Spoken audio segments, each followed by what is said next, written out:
Hey guys, what's up? It's Melissa with Investment Yoga. Thank you for joining me today.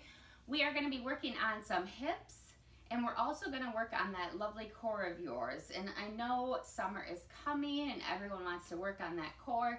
We also have to work on our diet. So exercise helps, being conscious helps, but of course you always got to check in on that diet. So today all I need from you is your beautiful smile and your mat here. Let's start in a tabletop position. We'll warm up the spine, warm up the body before we get moving. A lot of times these are incorporated in a class, but I like to go through some of them slowly so you get the feel of them as opposed to just kind of whipping through them. So let's do cat-cow. So on an inhale, gaze to the sky, your belly drops down, feel the stretching, seat bones up into the sky, and exhale, tucking the pelvis under, pressing into the hands, feeling it across your shoulders, looking towards that belly button, that beautiful belly button. And inhale up, and exhale down. Now go at your own pace with your breath, inhaling up and exhaling down. Again, gazing towards your navel, gazing towards the wall or the ceiling, whatever's more comfortable. Making sure you're rolling those shoulders back. You don't want to slump into this. Come to a neutral spine and look and bring your hip out to the right. Look at the hip. And then do the same thing. I know it's kind of hard to see me with black on. But you're kind of doing like sassy hips here. You're just working that spine, moving those hips. And then let's come up into downward facing dog, which is of course an all body stretch. Walk out your legs, continuing to breathe. Just warming up. Come to stillness here. Let your head hang to gravity. Take a big inhale, the biggest one you've had all day. And sigh it all out. Do that again. Feel some of that pressure just being released. Now come forward into a plank pose. You can adjust your stance if your dog is always a little bit shorter like mine is. So your feet are behind you. Hands are underneath your shoulders. Body is straight. Core is engaged. And so for the core, I want us to do some plank walks. So that looks like this. You bring your right foot out and then in. Your left foot out and in. Looking down, keeping your neck nice and long. Your shoulders are rolled away. Your core is engaged. Every step out, feel how that is. Continuing to breathe. And now if you get belabored in your breathing, you can always come down to your hands and do it from your forearms.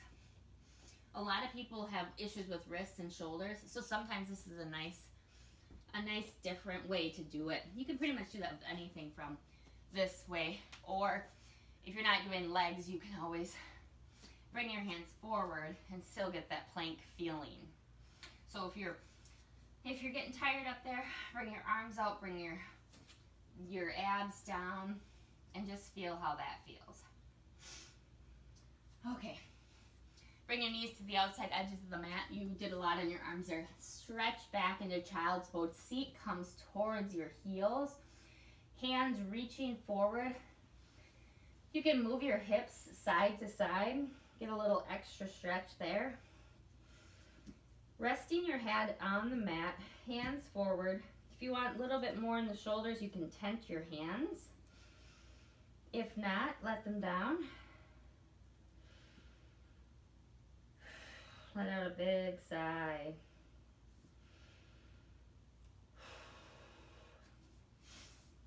Bring yourself back to tabletop position. Tuck your feet under. Downward facing dog. All right, so we're gonna do three-legged dog here. So what that looks like is on an inhale, you bring your right leg up into the air. So for now, keep your hips square. Keep your weight in your hands even. Bring that down.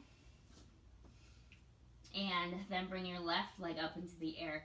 Trying to keep your hips square. Keeping the weight in your hands even. And bring that down. Come down. Come down to your child's pose, resting pose. You can always, always, always come here. You can even bring your hands to prayer if that feels good, to stretch your shoulders while you're in child's pose.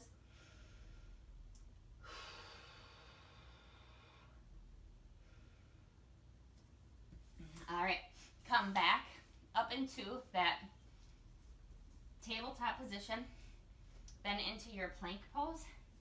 We're going to do mountain climbers, but we're going to do them slow. So you'll bring one knee in and back, then the other. Every time you're bringing it in, you're squeezing that core in, you're pulling your belly button towards your spine. Hands are strong, even weight. If you want to, you can curl your head in towards your knee. Just an option. And again, you can always come down if you want to just stay in the plank pose for the remainder. And then let's stretch back. Stretching those arms. Just do a couple circles.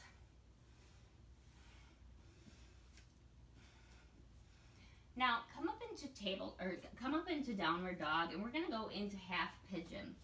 So what that looks like is like you did before with that three-legged dog. Inhale it up. Then you're gonna bring it through. Set your knee on the mat. Let your back foot walk out.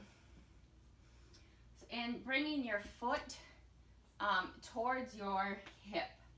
So your foot is coming towards your hip, not across the mat, this front one. So get that back leg as straight as you can. I'm going to show an alternative in just one moment. If you're in this position, you can use a block. You can use a block to help you stay up under that hip. And from here, I want you to lean forward slowly with your chest first. Feeling how that feels. So you can be up on your hands. You can come to your forearms, or you can come all the way down, just depending on your flexibility of the day. Now, the alternative, so y'all stay in that pose if that works for you. An alternative is to lay on your back and then bring your right foot over your left. So you're kind of like hanging out, like I'm crossing my legs, I'm chill. So this may be enough stretch for you. If you need a little bit more, you can walk that bottom foot in. If that's not enough, then you just start to bring your knee in, and you can grab behind the opposite knee and pull it towards you, so you'll feel it right across that hip. It's an amazing stretch. You can also do this in bed in the morning, just getting those hips open. Really, just a few times a day really does help. And if you need more, you can bring the leg up towards you. Hold that. If you're in that other position, I apologize, guys. Turn around, come into down dog, and shake that leg out. You can do circles, whatever you want. You can put it down and just walk them out. Whatever serves you. So looking between your legs in downward dog, we're going to bring our left leg up into the air and then bring it through if you're doing this one. If you're doing the reclined one, go ahead and lay on your back and cross your left leg over your right like you did before. Again, you can use that block to kind of prop you up and keep you in line, and then begin to bend forward. And I hold you in these poses longer because the hips hold a lot of emotion. It's uncomfortable, and I want you to breathe through that discomfort. If it's painful, that's a different story. But if it's just uncomfortable, Just breathe. Take a big inhale. Exhale it all out. Nice. Start to walk your hands back. If you want, I didn't offer this on the other side, but if you'd like to in the future, you can always bring this leg in the back up to get a nice stretch across your quad. It's hard to get those stretches in your quads. And you can release that. Bring your hands down, send yourself up into down dog. Walk yourself through and onto your tush. We're going to come from a seated position. Begin to roll back. And now we're going to go into boat pose, okay? So we're going to be using our abs. So your hands can be behind your hips or behind your knees. And you can stay here. Feel the tightness in your abs, pulling that belly button in towards your spine. Or you can bring your feet up, hands out, and shake like I do. So the boat pose is a fantastic move. You're using your hips, you're using your core, you're having a nice straight body and opening up your shoulders. And it's hard. So come down to low boat. So don't let your legs come all the way down. If you were in this position, just extend them out. Hold yourself above. Whew. Bring yourself back up to wherever you are today. Nice. And release yourself down to the mat. You can adjust yourself if you would like to. And just do a couple windshield wipers. So bring your feet to the outside edges of your mat and go back and forth. And you can go slowly if that feels good. Like for me, this feels really good just to stay there for a few moments. And reconnect with your breath.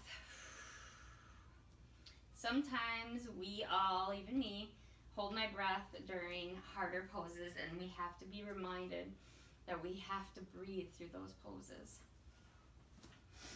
All right, so feet are on the mat, bringing your body up. We're gonna do heel touches. So you are using your obliques to twist towards or beneath your legs. Continuing that breath. Awesome. You got it. Keep going.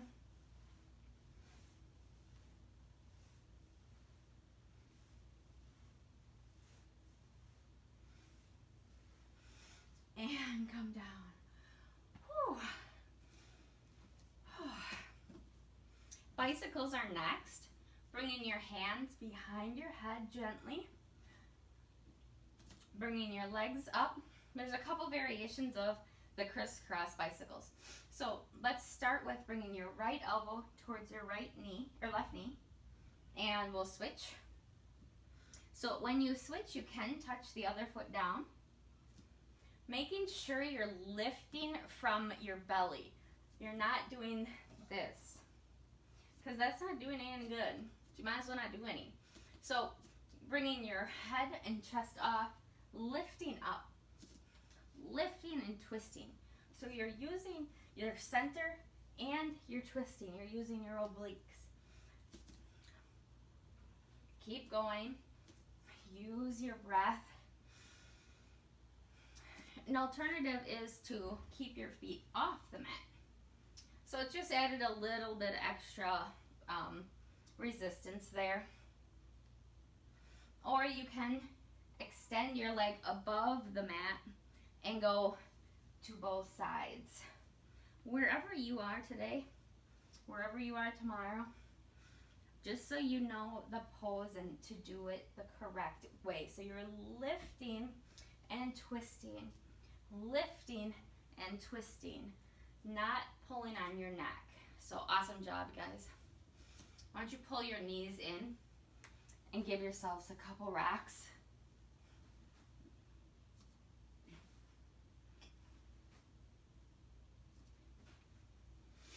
And then bring your feet up towards the ceiling as much as you can. If you have a bend because your hamstrings are tight, I understand. So, as much as you can, your heels, you're gonna try to touch your heels to the ceiling. So it's a little itty bitty move, but you're using your lower core. So what you're gonna do is press up, press your heels up. It's a teeny tiny move. You're using that lower abdominal to lift yourself up and then hold yourself at the bottom. Pressing those heels up to the ceiling, continuing to breathe.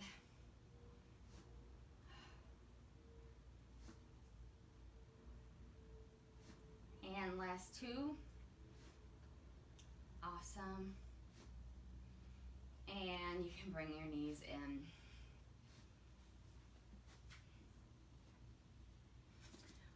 Now, I'd like us to just do seated butterfly. So bringing your feet together,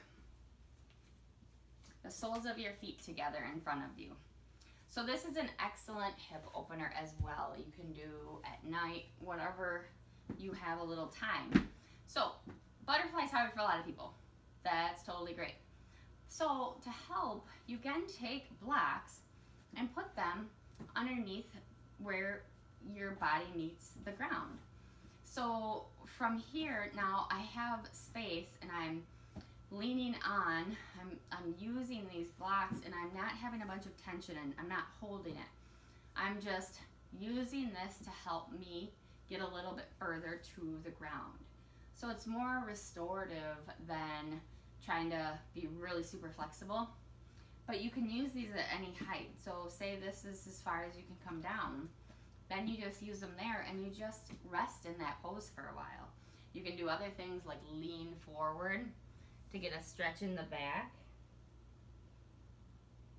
But if you're just sitting around at night and you're like, oh, my hips are really tight, grab a couple pillows and just tuck them under, and the gravity of your legs will fall onto it, and you will start to get some more flexibility in the inner thighs and in the outer thighs. And also, you do get some hamstring depending on how you're stretching. So you can have your feet out further and you get a different stretch than if you have them in close. So change it up however you do it. Then we will do, lastly, the supine twist series. And everyone, I think, loves this one. So there's a couple of variations. So we'll go from the easiest to explain to the more difficult. If you have a way of doing supine twist, get at it and do it. Otherwise, coming to your back, bringing your knees in towards your chest, take your right hand on your left knee and let your legs fall over to the right. Just feeling the stretch in your lower back. I had a joiner apparently here with my kernel. Then to do it the other way, you do the same thing and let your legs fall. Opposite arm is out and you look towards that arm. If you want a different variation, bring your right leg straight on the mat. So right leg straight on the mat, left leg up in the air. Then you let it fall over your body. So you're trying to keep the front body towards the ceiling while the leg comes over, and then look to the other side. So you really get a nice stretch across your whole body.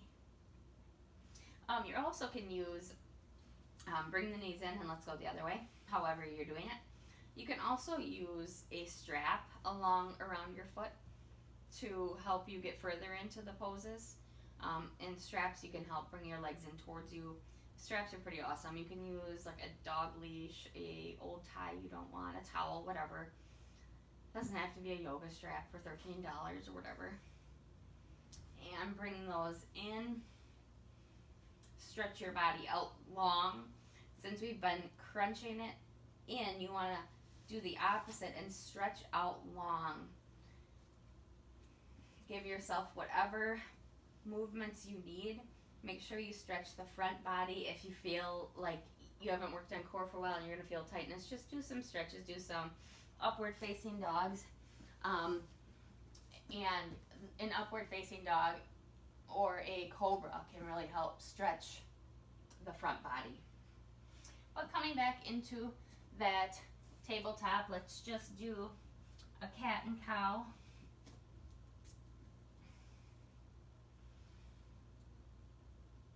One more. And nice. So that is what I have for you guys today. Awesome work, awesome. Keep it up. You can repeat this video as many times as you want.